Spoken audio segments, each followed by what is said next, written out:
사례와 그리고 재미있는 이야기를 곁들여서 여러분과 같이 시간을 보내고자 합니다.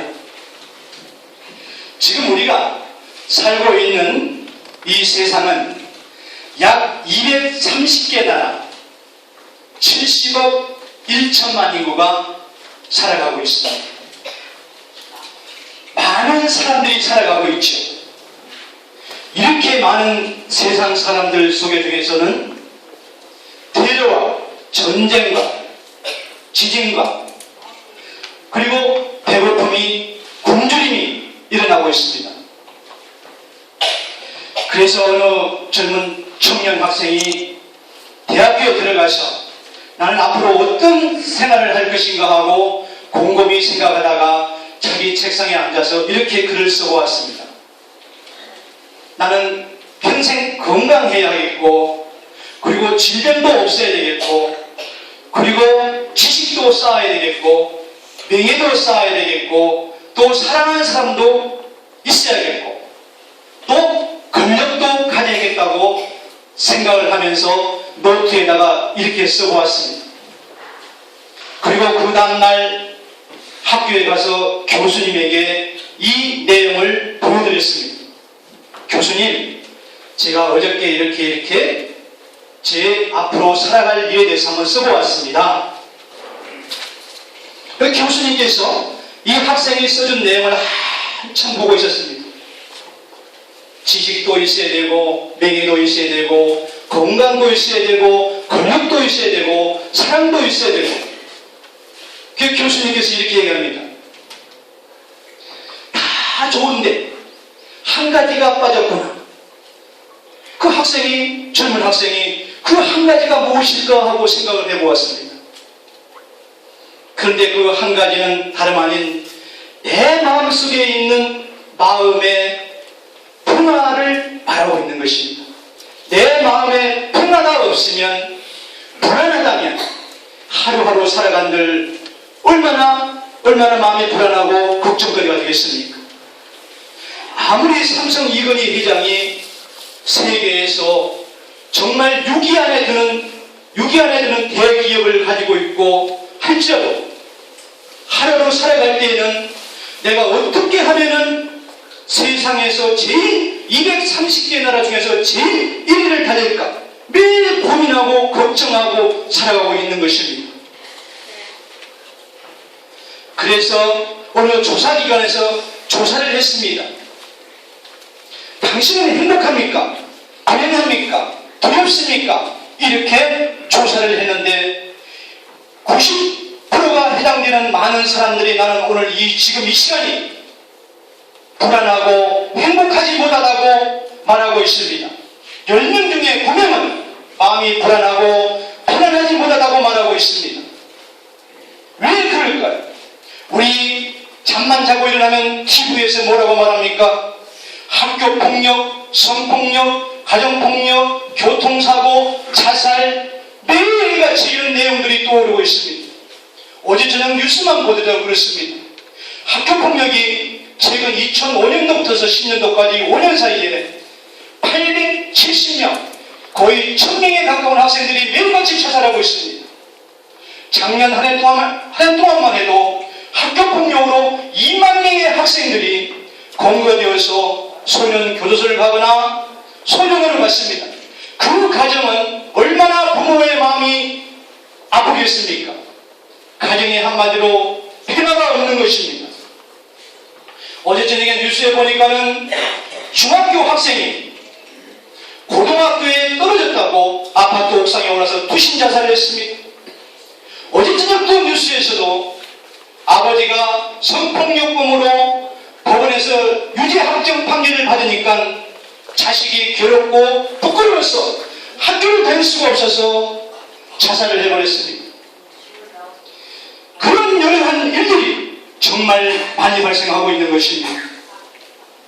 또 어제 저녁 뉴스에들 보면은 장애인 아들을 둔 아버지가 17세 된 장애인 아들을 둔 아버지가 아들을 죽이고 자기 스스로 산속에 가서 목을 매달았습니다. 오늘도 지적 장애인 7살 둔 아버지는 같이 아버지하고 장애인하고 아파트 옥상에 올라와서 투신 자살을 했습니다. 잠만 자고 나면 이렇게 아픈 소식이 우리 마음을 불안하게 하고 또 걱정을 줍니다.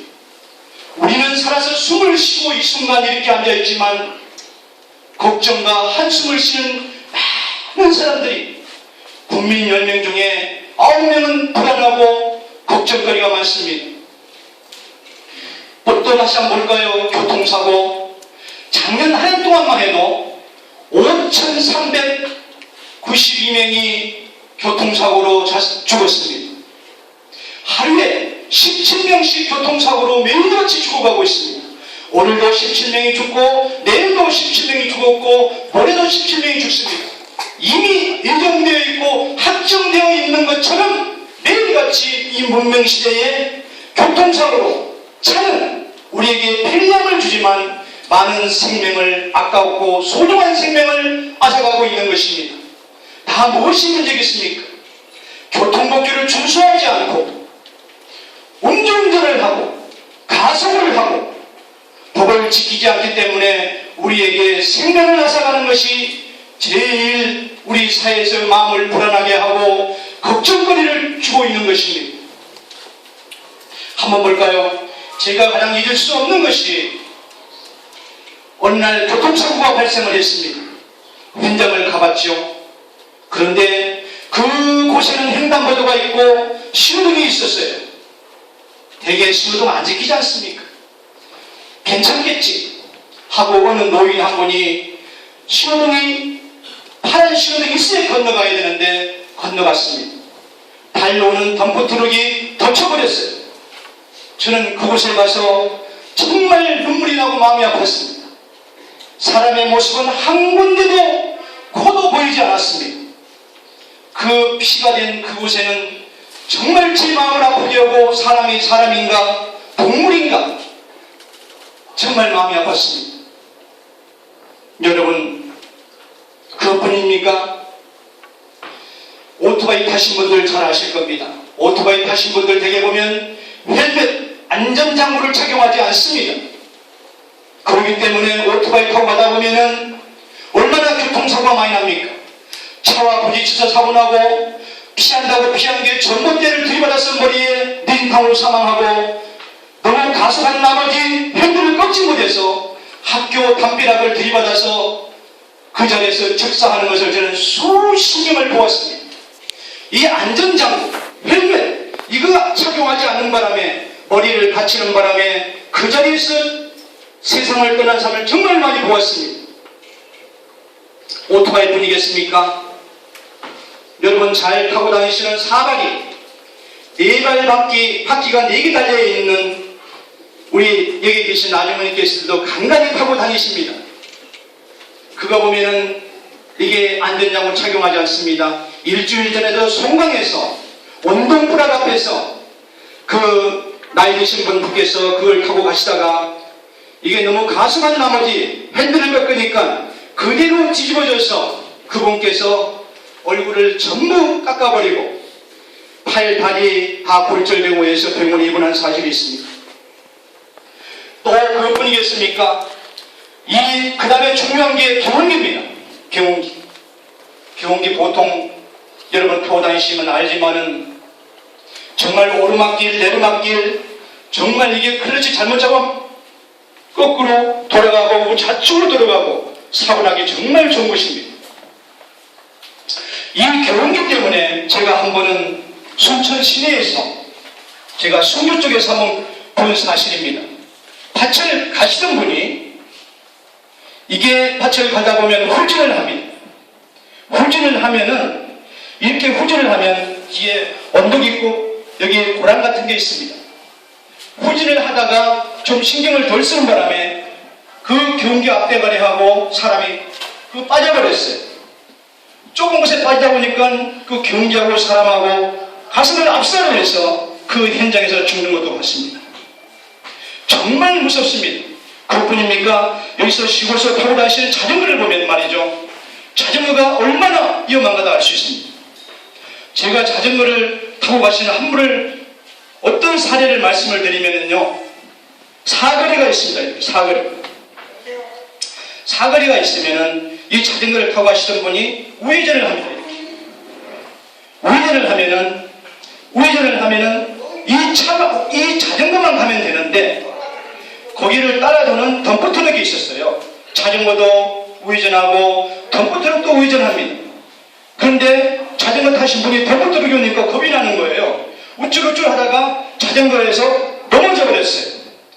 그러니까 덤프트럭이 그 타이어로, 큰 타이어로 그 넘어진 사람을 갖다가 그대로 밀고 가버렸어요. 이렇게 무서운 것입니다. 한순간에 방심하면 자기의 생명을 앗아가는 거죠.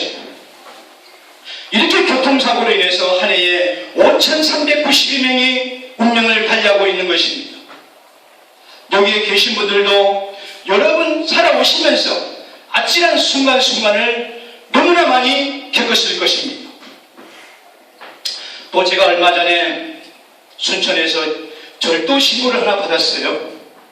이 절도 신고는 무슨 내용이 있는가 한번 보면은 어느 한 60대 되신 분이, 여자분이 자기 자식 결혼하면은 금반지, 목걸이 해주려고 다 이렇게 모아놨었어요. 금반지 한 수십 돈, 60돈인가 100돈인가 모르겠는데 지금 잘 정확히 몇 돈인지 모르겠어요. 한 그 당시 가격으로는 1,200만 원이라 그랬어요. 그런데 자기 친구가 30년 된 친구가 서울로 이사를 간다 그러면서 애완견 있지 않습니까? 집에서 키우는 애완견을 버릴 데가 없으니까 너를 주겠다. 그러니까 그러면 우리 집으로 와라. 그런 데였습니다.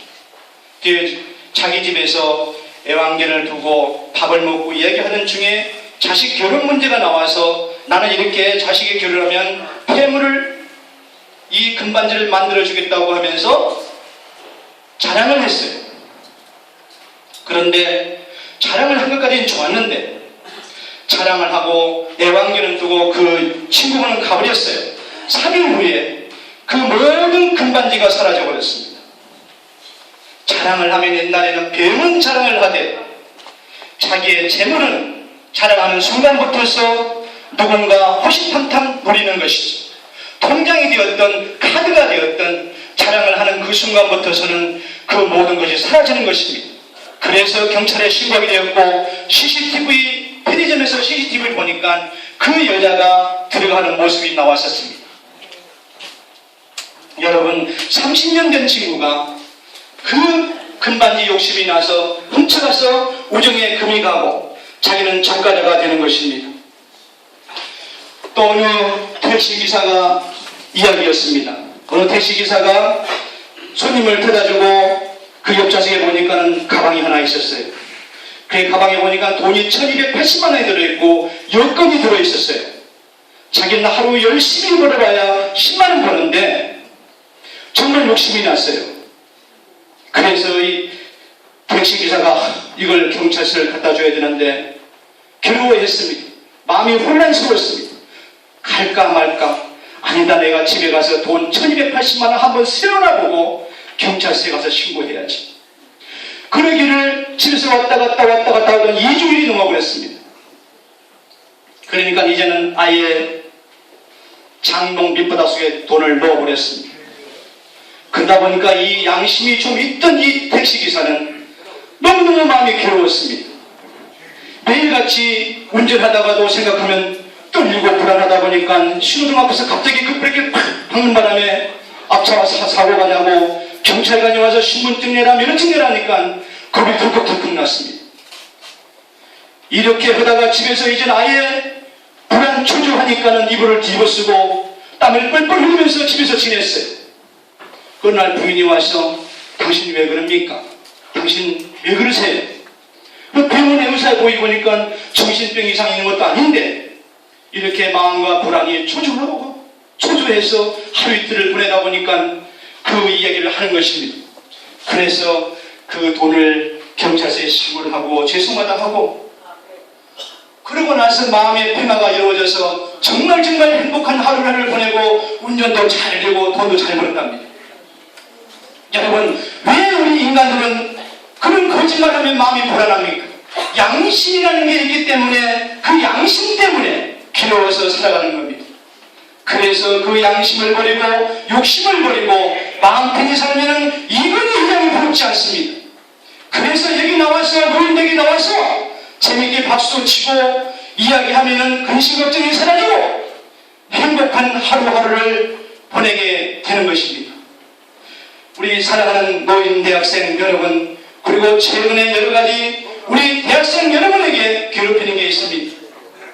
한마디로 말하면 보이스피싱, 전화를 해가지고 여러분을 사기를 쳐서 돈을 빼앗아 가게끔 은행으로 가서 현금 지급기를 번호를 눌러서 계좌 이체를 해서 돈을 뺏어가는 아주 못쓸 사람들이 너무나 많습니다. 대한민국 경찰이 되었든 검찰이 되었든 법원이 되었든 금융감독원이 되었든 카드 회사가 되었든 은행 직원이 되었든 어느 사람이나 어느 단체나 기관에서는 여러분에게 그런 것을 시키지 않습니다. 그런 것을 시키는 사람은 누구겠습니까? 한마디로 말하면 중국에 있는 사기꾼이든가 국내와 중국과 협작을 해서 우리 대한민국의 국민들에게 열심히 버는 돈을 뺏어가는 정말 있어서는 안 될 사람들입니다. 우리 국민들은, 우리 계신 노인대학생 여러분들은 단번 1원이라도 달라고 하면서 전화를 하는 것은 절대로 줘서도 안 되고, 또 그런 전화를 받았을 때는 반드시 경찰에게 신고를 해야 합니다. 시간 관계상 제가 많은 얘기를 들려주고 싶지만은 몇 가지만 더 말씀을 드리고 제가 강의를 마칠까 합니다.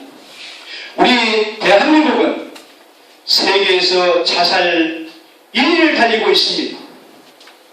학교폭력도 1위고, 성폭력도 1위고, 가정폭력도 1위고, 교통사고도 1위고, 노인 자살률도 세계에서 1위를 달리고 있습니다.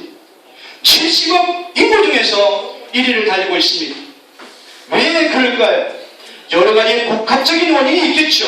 시골에 사시면서 농사 짓고, 그리고 살아오시다 보면 여러 가지로 마음적으로, 육체적으로 힘들고 괴롭습니다.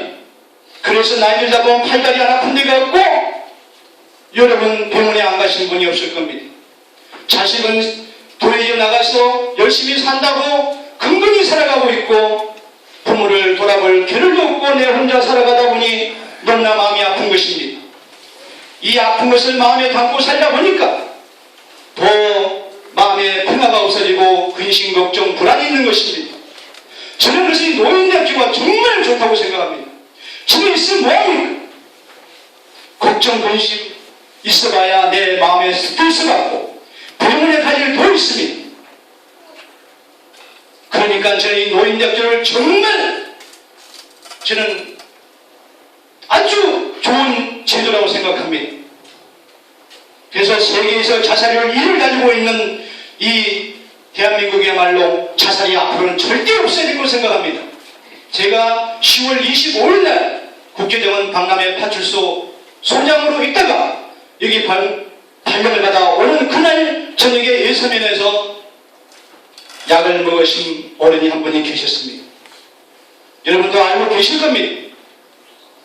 저는 그 현장에 갔을 때 온 방에 피투성이었습니다. 오강이라 그러죠. 오강 속에도 피가 가득, 이 바닥에도 피가 가득. 저는 그런 걸 생각했습니다. 어릴 때 태어날 때는 다 예쁘고 정말 고사리 같은 손으로 예쁜 모습으로 태어났습니다. 여러분, 그런데 나이 들어서 나약하고 힘이 없고 그런 모습 속에서 약을 먹을 때 그 심정이 얼마나 괴롭고 내 자식이 이걸 알면 얼마나 괴롭겠습니까? 여러분, 그걸 아신다면 절대로 자살이라는 것을 생각해서는 안 됩니다. 앞으로는 여러분 절대로 자살하지 마시고 건강하게 자식이 영원히 오래오래도록 보시면서 행복하게 살아가시기를 바라면서 오늘 이 강의를 마치겠습니다. 건강하십시오.